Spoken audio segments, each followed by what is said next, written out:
Olá pessoal, boa tarde. Tudo bem com vocês?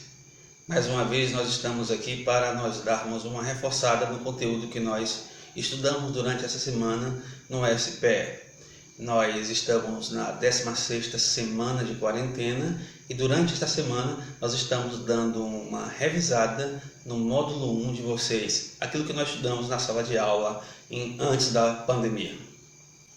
Vocês sabem que o Brasil foi colônia de Portugal, depois passou a ser uma monarquia, governada pelo imperador Dom Pedro I e, na sequência, por seu filho Dom Pedro II. Só que essa monarquia teve fim por meio de um golpe. Os chamados republicanos tiraram Dom Pedro II do poder e instauraram a república no ano de 1889. É fácil lembrar, um ano depois da abolição da escravatura. Enquanto se organizavam as coisas, foi escolhido para governar o Brasil o Marechal Deodoro da Fonseca. Pessoal, a primeira coisa que uma nação republicana precisa fazer é a chamada Constituição. E no ano de 1891 foi criada a primeira Constituição da República Federativa do Brasil. Nesta Constituição tinha algumas características. A primeira dela falava acerca da eleição para presidente. Olha, a República diz que o presidente deve ser eleito pela população. Acontece que nem todo o brasileiro poderia votar.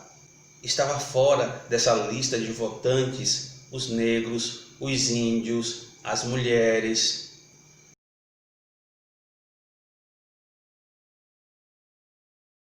A partir desse momento da história, o Brasil vai ser governado pelos militares. Vamos conhecer alguns desses militares que governaram inicialmente a República Federativa do Brasil.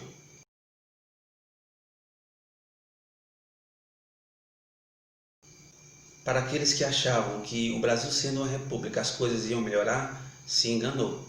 Foi instaurada a chamada política do café com leite. Como era que funcionava isso?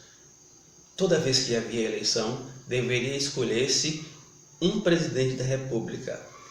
Até aí nenhuma novidade. O problema é que no conchavo entre eles, esses escolhidos deveriam ser, em uma eleição deveria ser escolhido o candidato do estado de São Paulo e na eleição seguinte deveria se escolher o representante do estado de Minas Gerais. Daí a expressão República do Café com Leite, porque São Paulo era grande produtora de café e Minas Gerais era grande produtora de leite naquela época. Mas pessoal, infelizmente a bandalheira não parou por aí. Tinha também o chamado voto do cabresto. Como é que funcionava o voto do cabresto? As pessoas eram levadas até as urnas para votar pelos capatazes dos coronéis. Claro que os coronéis eles tinham uma predileção, vamos assim dizer, por determinado candidato.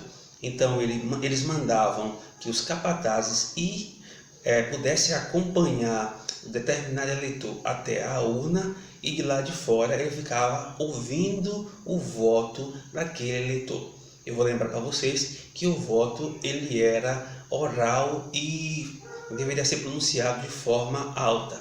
Olha que absurdo. Insatisfeito com toda essa bandalheira, aconteceram durante a Primeira República vários movimentos. Esses nós podemos dividir entre os movimentos sociais rurais, ou seja, que aconteciam no interior do Brasil, e também teve os movimentos sociais urbanos, aqueles que aconteceram nas cidades. Vamos conhecer um pouco sobre cada um desses.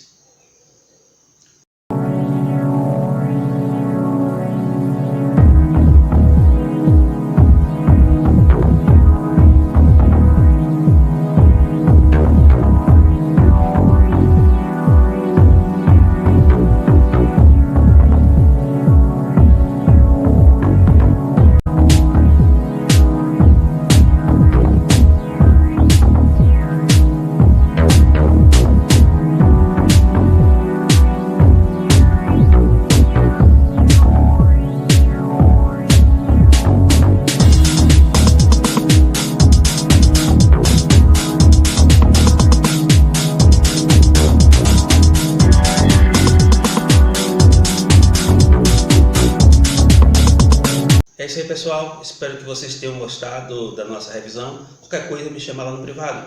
Forte abraço. Tchau, tchau.